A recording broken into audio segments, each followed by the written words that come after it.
So the Razer Viper V2 Pro has been out for nearly a month now, and I have to say I have really enjoyed my time using this mouse quite a bit.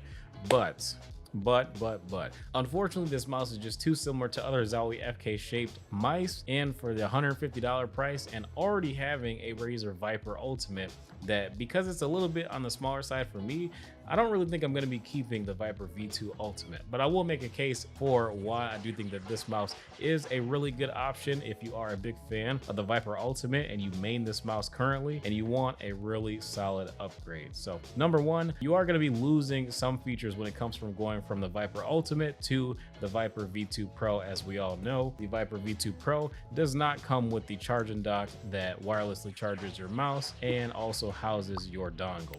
Unfortunately, I've just been using this little dongle holder on my desk for mice reviews recently, since basically everything that I use nowadays is wireless, and yeah, it just makes it really easy to make sure I'm getting a really good connection. But it was just really nice that the Razer mouse had this really nice RGB dock that would charge your mouse and also house that dongle. But other than the charging dock, as well as the ambidextrous buttons on both sides and the grips that are now optional to place onto the Viper V2 Pro, what are you really gaining when you go to the V2 Pro other than just the extreme difference in the weight of the mice, which I also think is a really big deal. So upon A/B testing both the Viper Ultimate as well as the Viper V2 Pro, I did notice a lot of things over the course of the past month or so. Number one, the scroll wheel on the Viper Ultimate is noticeably stiffer than it is on the Viper V2 Pro. Now this one obviously is about 2 years old. It's in the pink colorway and this one is in the white colorway. Honestly speaking, this scroll wheel just feels so much smoother than this one and a little bit lighter to use as well. Definitely have to give props to Razer for improving the scroll wheel, even though it doesn't seem necessarily as high quality as the other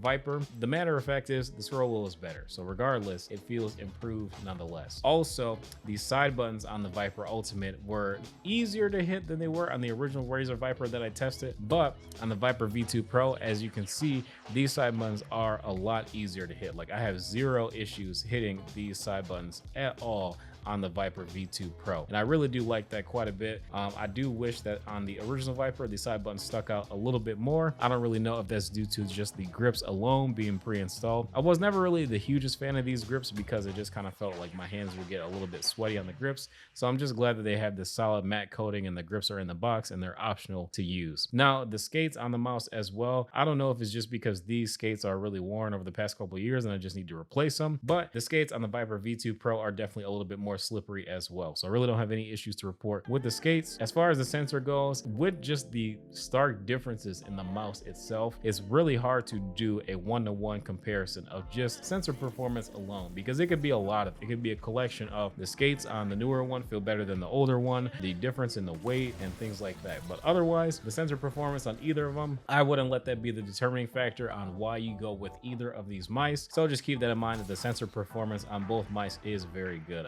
20K optical sensors versus a 30K optical sensor. I mean, realistically speaking, nobody's using DPI that high anyways. It's just for better tracking.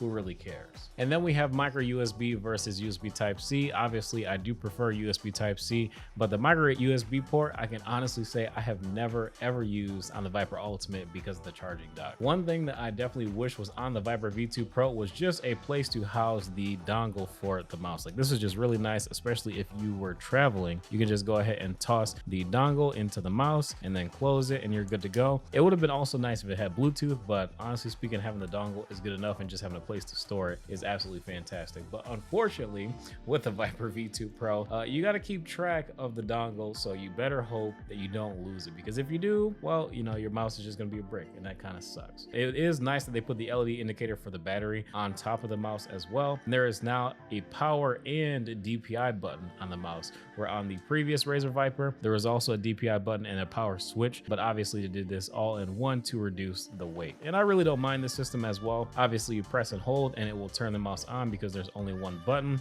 and then you tap it while the mouse is on to change the DPI. So very easy to use. And then other than the fact that these mice, that one is 74 grams and the other is under 60 grams, either 58 or 59 grams I want to say, both of these mice are incredibly good. So it really doesn't matter which one you get. I think that you will be happy with both of these purchases, but it really just boils down to how heavy of a mouse do you want? Do you use the buttons on the right side of the mouse? And also how much you want to spend. So if you don't want to spend over $100, really realistically speaking, $150 to $170 depending on the tax of where you live, is a really easy decision. For me personally, I would buy the older Razer Viper Ultimate on Amazon for well under $100. But if this is going to be your main mouse, and let's just say that you had a Razer Viper Ultimate in the past and you're looking for a really good upgrade and the things that I said before don't bother you in the slightest, then in that case I would go for the Viper V2 Pro. It is a really good upgrade. I really don't have any complaints as far as the mouse goes other than the price, and naturally eventually the price will go down on this mouse. Right now it's 150 bucks. In a year the mouse is probably going to go down to about 120, 130 bucks, and 3 years from now, who knows, maybe this mouse will then at that point be 80 bucks, which is absolutely insane how low we've seen the Viper Ultimate come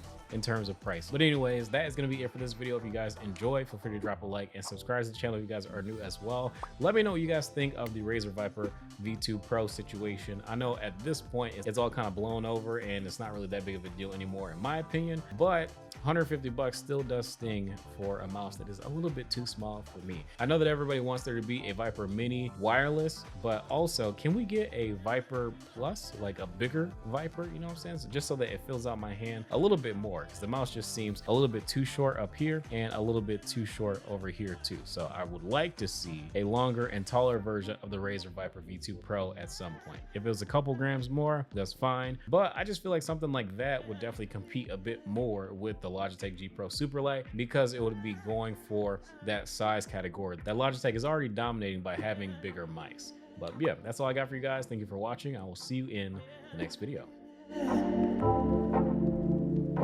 Yeah.